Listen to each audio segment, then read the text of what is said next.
the Morning Brew with Friends. I'm Dan Mayfield, and we're talking wine with my old friend Jim Hammond, the Southwestern Wine Guy. Now, this is a thing that I think plagues a lot of us. How do you just open a bottle of wine in your house with friends and have it look like you know what you're doing?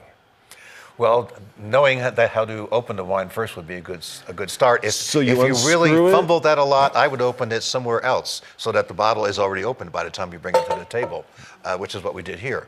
Not that I would have bungled that, but you know. Do you want to actually give people the cork? I mean, do you want to do that? Is that a thing? Well, that's a test to see if they actually understand enough about wine. Sniffing the cork is probably the last thing you want to do, particularly if it's a red one, because you get those things on your nose later, and that's really unsightful. But the thing is, when you're doing it, the whole thing is to have fun anyway. So you really should be kind of relaxed and just enjoy it. And you should let the people in your group, whatever, just enjoy the wine too and get their input. So, what do you think of this wine? When you pour beer, you pour it so it doesn't get all foamy. Is there a way to pour a glass of wine so that it pours in the glass properly? There's no real exact way. I usually tilt it a little bit when I pour some if I'm doing a taste. Okay, Great. and a little twist is always good. A little twist that keeps it a little from slipping. flair. Yeah, a little flair. You don't have to be a sommelier to do this, but it helps.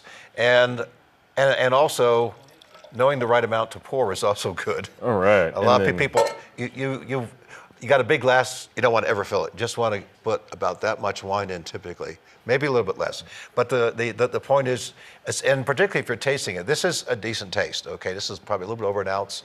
That's what you're normally going to taste in a wine. If you're just drinking it, that's different. But when you're tasting wine, you're going to probably taste more than one. So you want to sniff it? You want to swirl it around? Yeah. Well, the first thing that should have happened, and this is what you do if you're the host or at a restaurant, is make sure the wine's the right temperature. Typically, people have white wines too cold. Now, this one isn't so far, but in this studio, it's cold enough that it might get that way. And the other thing is to have reds too warm. And of course, this unbalances the wines in both cases. If it's too cold, the flavors are muted.